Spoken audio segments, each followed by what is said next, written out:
There's a marketing phenomenon that's really hard to nail, but when you do, it works really well and builds a killer customer experience.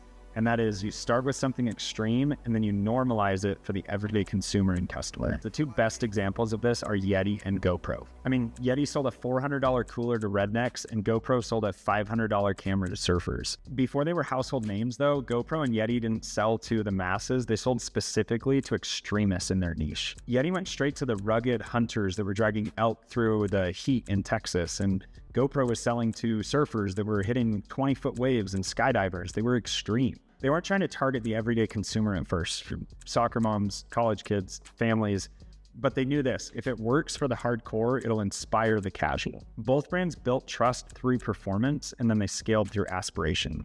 With GoPro, you weren't just buying a camera, you were taking a camera on experiences, and it made you want to experience more out of life.